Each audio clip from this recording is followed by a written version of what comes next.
Breaking news! The Philadelphia Eagles may be pulling off one of the biggest steals in the first round of the 2025 NFL Draft, and it all comes down to one name in particular that has been flying under the radar due to injury concerns. I'll give you all the details, but first I want to hear from you. On a scale of 0 to 10, how would you rate Howie as the Eagles' general manager? In all humility, I rate him a 10. The guy is very smart. Believe me, you'll still be surprised by him in this draft. If you write something like this, Howie, take us to the Super Bowl one more time. My friends, the weather is pretty hot, and the name of the moment is Jihad Campbell, linebacker from Alabama. Now, before anyone jumps in and says, why a linebacker in the first round? Let me explain exactly why this move could redefine the middle of the Eagles' defense and why Howie Roseman, once again, could be ahead of the curve. So, here's the scenario. ESPN's Field Yates dropped a 2-round mock draft and had Jihad Campbell falling to the Eagles with a number 32 pick. That's right, the final pick of the first round. That's not an exaggeration. This isn't a need over value pick. This is potentially classic Eagles, waiting patiently, watching a top 25 talent slide due to circumstances and pounce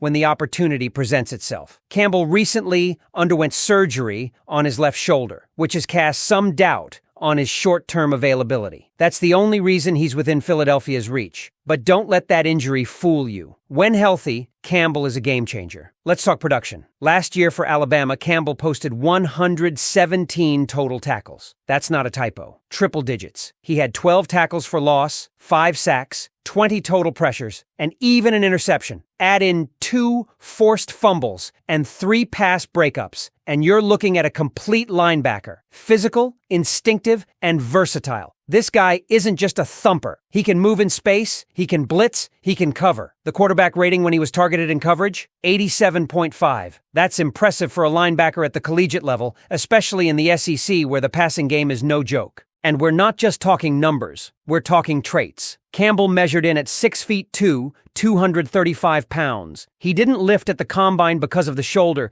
but he still posted a relative athletic score of 9.87 out of 10. That's elite. His 40-yard dash? A blazing 4.5. That's wide receiver speed in a linebacker's body. You line that up in Vic Fangio's scheme, and suddenly this linebacker room starts to look a whole lot more dangerous. You've got Zach Bond, who was a sneaky good pickup last year, and Nakobe Dean returning from injury. Now add Campbell to the mix, and you've got a trio that could wreak havoc from sideline to sideline. This would be the earliest the Eagles have taken an off-ball linebacker since Michael Kendricks back in 2012. Let that sink in. Over a decade. But it makes sense now more than ever. Philadelphia is a linebacker city. The fans love a physical, downhill, no-nonsense linebacker who can set the tone. We saw flashes of that passion reignite last year with Bond and Dean. Fans were practically screaming for Howie to address the position in a meaningful way, and this would be just that. Let's shift to the second round. Pick 64 overall. Again, Field Yates has the Eagles doing what they do best, investing in the trenches. This time, it's Alfred Collins, the massive defensive tackle out of Texas. At 6'6", 332 pounds with nearly 35-inch arms, Collins is the kind of athlete you just don't find every day at that size. The flashes he put on tape at Texas were impressive. There were stretches where he looked like an unblockable force, using his length and power to disrupt offenses.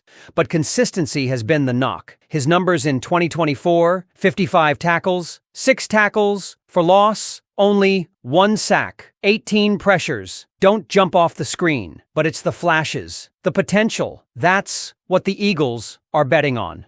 They've done this before, drafting guys with high ceilings and letting their elite coaching staff mold them into starters. Think Milton Williams. And speaking of Williams, Collins could eventually help replace him as part of the rotation. It's a continuation of the strategy. Build from the inside out, keep the defensive line stocked, and make sure opposing quarterbacks never feel comfortable in the pocket. Collins brings that upside. His quickness off the snap isn't elite, but he's got the athleticism to swat down passes, 7 pass breakups last year, and disrupt throwing lanes with his reach. Look, this isn't a flashy pick. It's not going to sell jerseys or dominate the highlight reels. But when you're trying to build a sustainable contender, these are the types of investments that matter. Alfred Collins could develop into a cornerstone in the defensive tackle rotation, especially if he tightens up the consistency issues that plagued him in college. It's another low-risk, high-reward move that fits right into the Eagles' DNA. So to recap, a top 25 talent in Jihad Campbell potentially falling into Philly's lap at 32, and a freakish defensive tackle in Alfred Collins to fortify the trenches at 64. Both picks scream value, both picks scream upside, and both picks scream one thing: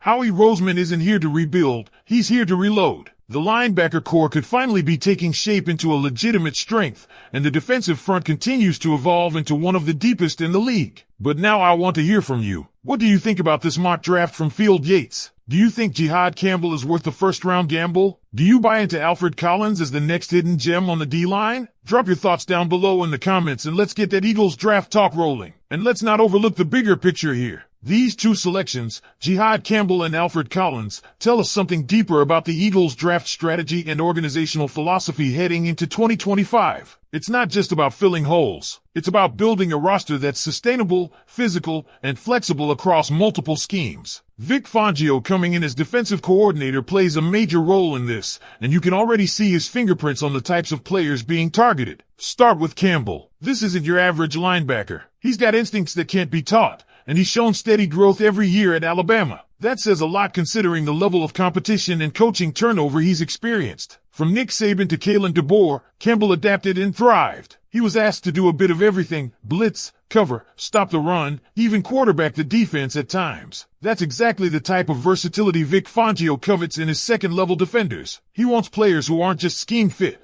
but scheme creators, guys who expand what's possible on a snap-by-snap basis. And with Jihad Campbell, the ceiling feels even higher when you consider the current linebacker situation in Philly. Nakobe Dean is coming off a knee injury, and while the talent is undeniable, the durability questions are real. Zach Bond showed promise in his first year with the team, but he's still improving as a full-time impact player. Bringing in Campbell gives you insurance, but also potentially your best linebacker in the room from day one. He's that talented, and if the shoulder checks out medically, it might be the steal of the entire first round. Just imagine this guy coming downhill on a delayed blitz or locking up a tight end downfield. The options are endless. Now swing it back to Alfred Collins. At 6 feet 6 inches, 332 pounds, with 34 5/8 inch arms, that's prototype size. And while he's not fully refined yet, the Eagles don't need him to be. Not right away. What they need is another big body who can rotate in, hold the line of scrimmage, and flash playmaking upside. Think about how the Eagles have developed defensive linemen in recent years. Guys like Jordan Davis and Milton Williams weren't immediate All-Pros,